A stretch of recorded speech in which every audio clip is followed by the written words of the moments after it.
How will pandemic unemployment affect your taxes? We all know that 2020 is a year like no other. There are questions being asked that we never knew existed.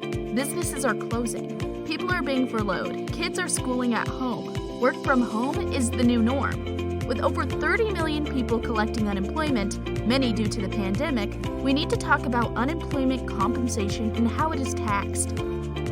When an individual receives unemployment compensation from the federal or state government, it is reported at the end of the year on Form 1099-G. For federal tax purposes, as of the current tax rules, that money is fully taxable as ordinary income, but not subject to Social Security, Medicare, or self-employment tax. State laws, however, vary on its treatment. When working, taxes are automatically withheld from paychecks. When receiving unemployment compensation, taxes are not automatically withheld as you need to opt in for withholding. Many do not understand that unemployment is taxable. Others feel they need all the cash now to ensure bills are paid. With many choosing not to withhold any federal tax, millions of Americans could have additional tax problems this coming tax year.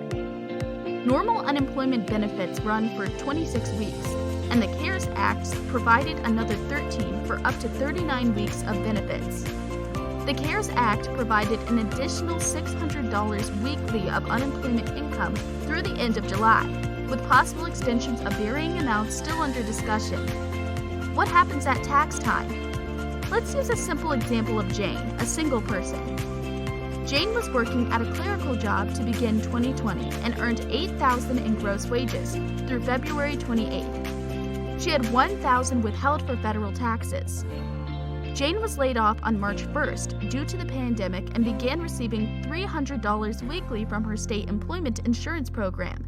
She collected this for 39 full weeks for a total of $11,700. Jane also received an additional $600 weekly under the CARES Act from the federal government through the end of July for another $12,000.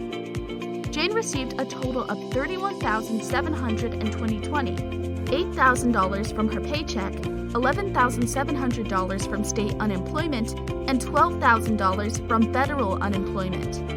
To estimate her tax liability, take Jane's income of $31,700 and deduct $12,700, Jane's standard based on her situation, to be left with $20,000 of taxable income. Being single, Jane's federal tax will be approximately $12,200. Recall that Jane had $1,000 withheld from her paycheck when she was working. She chose not to withhold from unemployment, so Jane will owe an unexpected $1,200. Simple solutions? First, Jane needs to know about this potential problem. She can file a W-4B to get voluntary withholding applied immediately. It won't be enough though. Pay a quarterly estimate, or 2 or 3. Pay the $1,200 when she files her return. File her 2020 return and apply for an installment agreement. With 36 million Americans having applied for benefits, this ugly surprise will hit many people. Talk to your tax advisor now to find the best solution for your specific scenario.